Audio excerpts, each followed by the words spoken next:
I made a video about anarchy where I was talking about the fact that anarchy is just non-hierarchy. And I wanted to talk through um, some ideas about capitalism and communism and how we use money and how money is interacting with us today.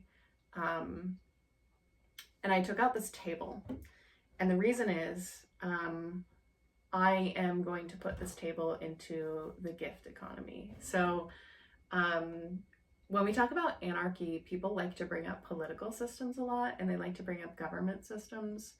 A lot of the time, anarchy can kind of be a part of those, but anarchy just literally means non-hierarchy. So usually you see anarchy within communities, within collaboration, within decentralized systems of organizing people. So it's just a way of organizing people through cooperation rather than subjugation. That's all it is.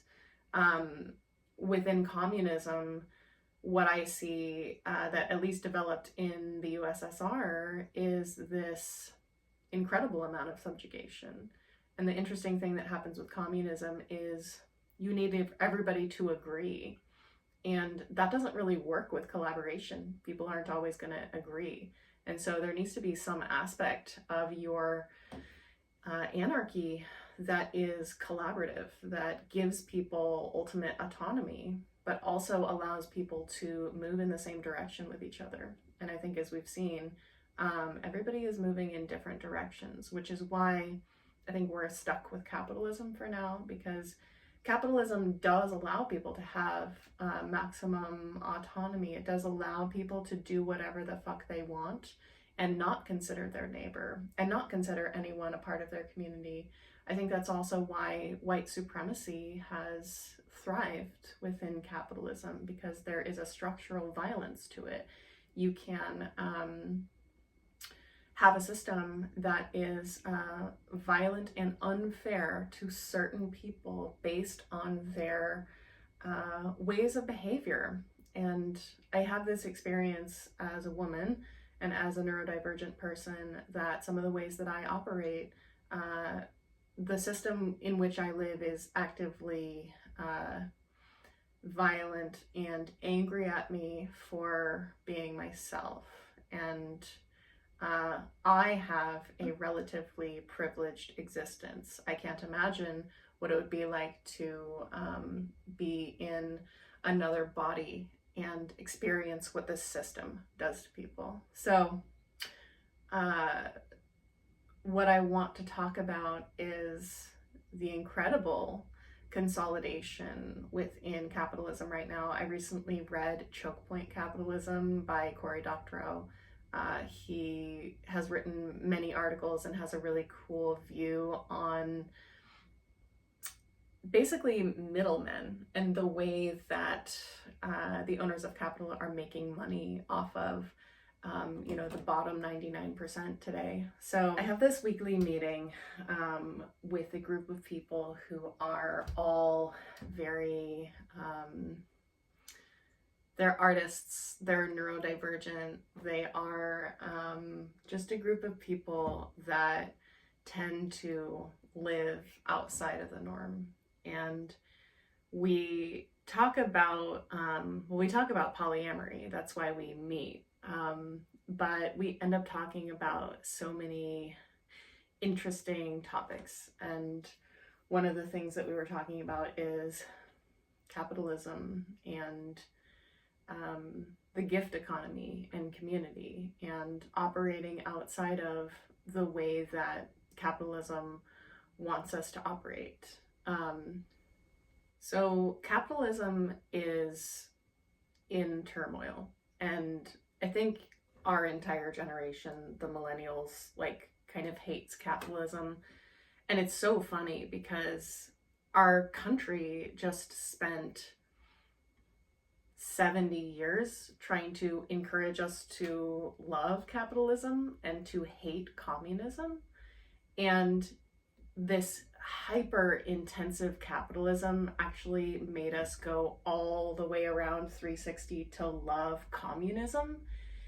in the funniest way. And like, we have had such a short end of the stick when it comes to capitalism. And I don't know, as someone who like operates outside the norm with a lot of things and has had to figure out different ways of being in my life, like, capitalism makes no sense to me. It makes no sense to me ideologically.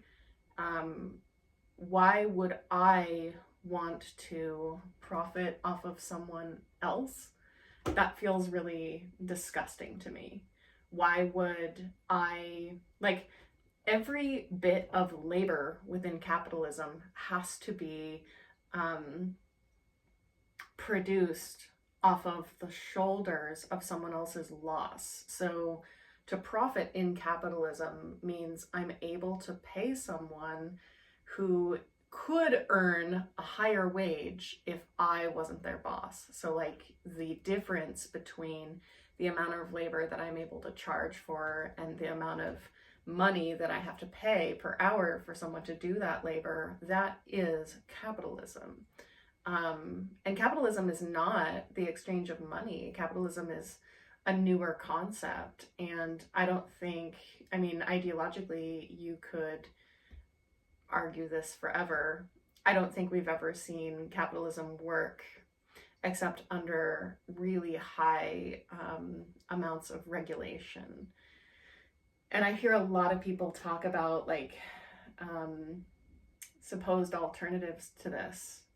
And one of the things that I loved that I heard, and I want to, it came from Choke Point Capitalism, which is this book by Cory Doctorow that I loved, where he talks about,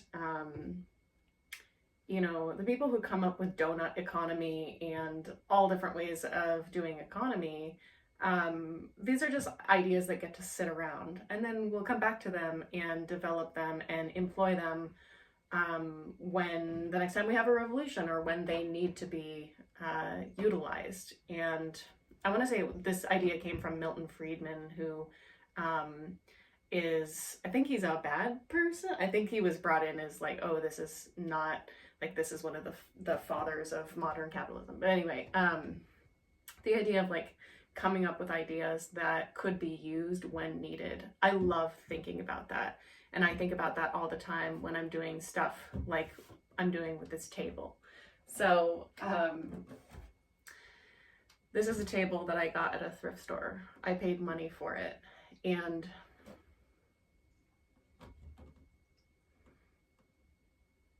so why do I want to talk about this table that's in front of me? I don't operate within the capitalistic economy when I can help it. And here's the reason that I don't do that. There is this tremendous middleman thing that's happening in capitalism right now. It's always happened to some extent, but it is really bad with the amount of monopoly that we have in our system now, and the amount of technology that we have in our system. It's allowed a middleman to come in and be a connector between supplier and consumer. And often what happens is the consumer has more power than the actual supplier. Choke Point Capitalism defines that as monopsony, or I don't think it was defined there originally as monopsony. But the idea is there's sort of this consolidation of power, especially around middlemen. You see this middleman problem happening in every industry. You see it with like meal delivery services, and with healthcare. You know, the health insurer is the middleman that sets prices, and all of a sudden the consumer is getting fucked and the provider is getting fucked because you have this middleman. So if you could remove the middleman, there would be smoother interaction and everything would be cheaper for everyone. Another problem within capitalism right now is like there's been this incredible consolidation of industries. You know, this has been a problem with capitalism forever. It's just we used to see more of a problem with it. And I don't know why we don't seem to have a general problem with monopoly. There's something that's not really covered in Choke Point Capitalism, or he doesn't directly make this this connection. But one of the things that I see with tech is like every service provider is a monopoly in itself. So you might have different streaming platforms. You might have like Netflix and Amazon Prime, and like they all have different movies. But each entity is so incredibly unique that it couldn't be seen as competing directly with anyone. So like with YouTube, if YouTube upped their price to $39.99 a month, I would pay it. And the reason that I would pay it is I need to listen to my specific music that and it's not YouTube music, it's like a thing that I fall asleep to. I need that song, that YouTube creator that creates this group of songs, and I can't get this anywhere else, and I would have to pay it if YouTube wanted to charge that. And I think a lot of people don't want to say that out loud, and it's funny that I'm saying this on YouTube. But there are a lot of things like that within like this app service provider capitalism thing. So obviously we're going to have technology. We're going to need to work with technology. But there needs to be some sort of decentralization of everything. You cannot have one person, one group of people in charge of this, in charge of benefiting from it. Because what's happening is, as we see like in grocery and in healthcare, now the industries are consolidated enough that they will charge anything they want to. And they can. And it doesn't seem like there is enough there's not enough worker community connection. There's not enough consumer community connection to prevent these things from happening. And it was a beautiful movement that we had on TikTok recently where they were like, we're canceling Kellogg for the month of April. And nobody buy Kellogg stuff. And every month we're going to do a different company. I need to look what company we're doing this month. I really should have looked that up. Anyway, the consolidation of power is all in the hands of the owners of capital and none in the hands of consumers and of workers. So that's a big problem. And it only seems to be getting worse. And I don't think anybody sees it coming. But tomorrow they could decide to charge, $20 for a Snickers bar. I don't think that we're too far away from that. And so as someone who like already operates outside these systems a lot and is a believer in anarchy, which is anti-hierarchy, I bought this table at a thrift store, and I am going to put it on my local Buy Nothing group. Usually what we do in our community house, because I live in an intentional community, is offer it to someone in the community, and then if someone in the community doesn't want it, to offer it to someone on the Buy Nothing group, which is like 3,000 people. It's our greater neighborhood here in Portland. So I do this all the time. I give away free plants, I give away things, but I am removing something from capitalism's hold. And it's really difficult to do this. Anytime we operate in capitalism, we have the sense that everything that we do needs to be monetized. So any skill that I might have, anything that I enjoy, any art that I do, there's always this sense that I should turn this into money. I should make this economically productive for me. I think that we're doing that more and more because we literally don't have money.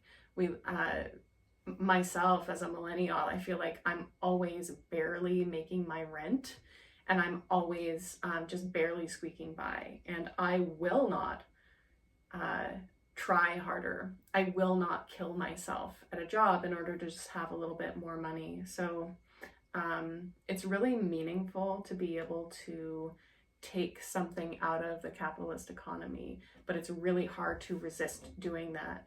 And even people with big hearts and the best intentions end up giving their labor and their material to capitalism. I know someone who is very hippie minded like me, happens to be independently wealthy through birth, and she had a house to sell. And she was like, I really would love to give this house away, but I don't know how to even legally protect myself that way, because all the legal protections are around like buyer stuff, and like how do I even hire a real estate agent for this? How do I even structure it? How do I give this house away for less than it's worth? How do I find a buyer for this? It's the same thing as like if you're trying to give away a free fridge that works great, you'll actually find more takers if you charge like $100 for it. There was a viral post on Facebook recently where someone was like trying to give this fridge away. Nobody would take it. It was on the curb with a free sign on it. And then I just put a sign $50 on it and put it on the curb, and someone stole it overnight. So it's this view of people thinking that free things are not valuable. And that's an artifact of capitalism, because capitalism says anything that is of value would be charged for in the system, because if you don't charge for it, you're giving away valuable property that you could turn into some equitable value for you. And one of the ways that we sort of get around this in the gift economy, or one way that we have equitable, commensurate amounts of energy being exchanged, is that we operate in a community. So when I give away a table, I'm not just giving up my monetary capital. I'm giving away monetary capital, but I'm also gaining social capital. I'm gaining trust and connectedness with my community. Now, that doesn't happen when you have individualized capitalism, because I wouldn't know my community. I wouldn't know or create any social bond between the person who is going to receive this table. So I literally would have no reason to give the table away. Other types of capital, time capital. This happens a lot when you see people go on like money saving ventures, or like, you know, I used to love this show, Extreme Cheapskates and Extreme Couponing back in like 2010. But a lot of those shows are trading time capital for monetary capital. So they're saying, spend extra time and give away your time and get money. And there's a lot of things like that. Bake a loaf of bread. You're trading time for money. The bread that you could just go buy and save 2 hours, it's going to be more expensive than the bread you could bake. And that's just the way that basic economics works. So the reason that I bring this up is, as capitalism gets more bloated around monetary capital, you're going to find that it makes much more sense to shift into other types of capital. I could go and work. I work at a coffee shop. I could go and work 50 hours at that coffee shop and barely squeak by. Or I could shift into community-centered capital. So I live in a house where there are more people. There are more people to contribute to the rent. And you have to interact socially a little bit differently. There's also, I could use that time capital for something else. Instead of sinking it into trying to earn money, I could sink it into learning different skills. Sometimes those different skills can make me different amounts of money, but I don't necessarily have to apply that time capital that way.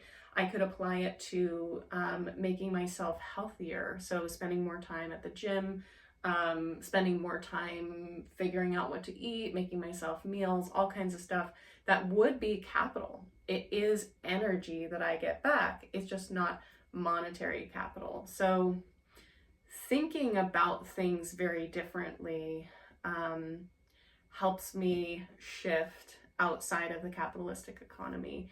There's a creator on TikTok that was talking about, they also live in an intentional community, was talking about the things in capitalism that you will never be able to escape. So I'm finding free alternatives for all kinds of stuff. Free alternatives to transportation, free alternatives to food, free alternatives to furniture, all kinds of stuff. And what they said is you'll never get away from healthcare. And I can't remember what the other two are. I'll have to look. I'm just recording this live. I should have looked it up before. But anyway, healthcare is one of them. There are things that the capitalist system has its stranglehold on that we can't find alternatives to yet. But I think, aided by technology, we will be able to create decentralized systems of healthcare. Housing was another one of them. I don't think anybody has free housing unless they have like a significant other, or are independently wealthy, or born into wealth. And these are clearly things that we need to solve for our society.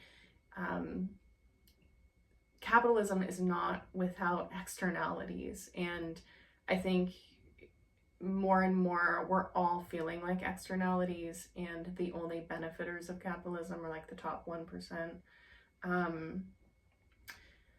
And the externalities classically have been people whose brains work differently, people whose bodies work differently, people who do not create economic value. They cannot perform productivity in the same way that capitalism wants you to.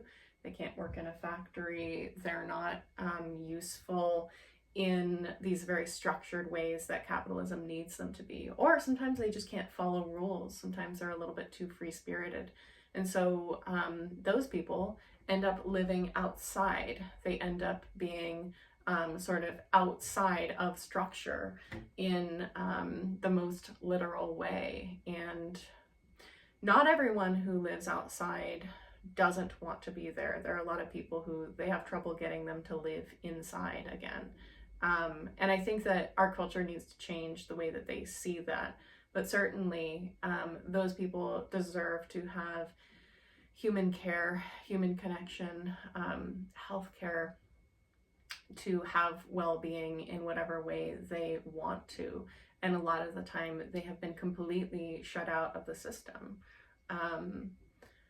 And yet people who live outside still create communities with each other, and a lot of the time they have way more community connectedness than when we try to bring them into the system and make them a functioning member of society, which usually they're required to like not be using drugs and take medications, etc., which is just like not what people want to do sometimes. So it's really interesting that I ended up talking about that. But it's more and more a negative externality of capitalism that we're seeing, like, oh, people are not able to have housing, people are not able to have healthcare. Interesting.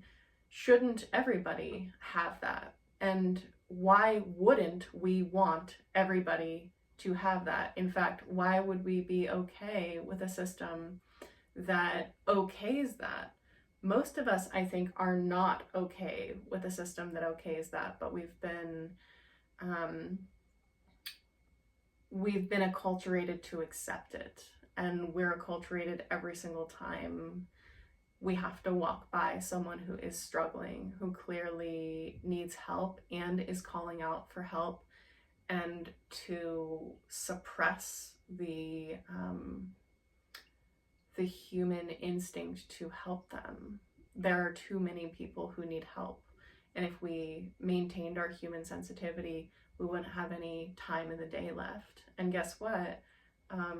The people in the top 1% don't have to walk by those people. They're up in their mansions and their jets, and it is completely unfair. It's funny, I feel so pulled towards revolutionary sensibilities, but I'm more of a builder, and in revolutions you need deconstruction, and I know that there are people who are pulled towards deconstruction as well. I'm not one of them. I'm a connector and a builder and a lover and I just want to heal people, and that's my part to play. But I absolutely support those who are doing the deconstruction process for us, because you cannot build something on a foundation that is jagged with old buildings. So that's the process that we're in now. But I kind of wanted to just develop these ideas before I forgot them, because it was such a good discussion this morning. And this table will be put into the gift economy on my local Buy Nothing here in Northeast Portland. And if you're in Northeast Portland, I would love to connect with you if you are in a community mindset and an anarchist mindset. Again, anarchy does not mean chaos. It means non-hierarchy. It means community and friendship and decentralization, which is what this is all about. And we really don't have to run an economy on capitalism. We can run an economy and money exchange on some other system. And, you know, humans really tend to end up in power dynamics. I think the more unconscious humans are, they tend to end up in these power dynamics where they try to recover all the power that they can. But humans who are conscious and operating in basic social skills don't tend to struggle with that. And greed is systemically allowed in our system, and I think that it fosters a lot of really negative aspects of the human experience that don't need to be a part of the way that we interact with each other. If we had an anarchist system, it would be understood that not one person gets to have the power, because that is inequitable, and we would not design a system that is inherently inequitable. And so the question that leaves us with is, how do we create equality without forcing people to do things? We probably would have a social contract against inequality, against the seizing of power. And all people would need to reinforce that. And I commend you if you're reinforcing that in your day-to-day life. And unfortunately, the passivity, the watching it, the standing by, is as bad as being unconscious. If you are conscious and you watch things happen and you don't do anything, unfortunately, it has the same effect as not knowing any better, which is devastating, because there are always things going on around us that we could do something about. It's exhausting. I hope you enjoyed this random talk. And I'm going to leave you on, I'm giving away this free table. If you're in my local Buy Nothing group, enjoy the table.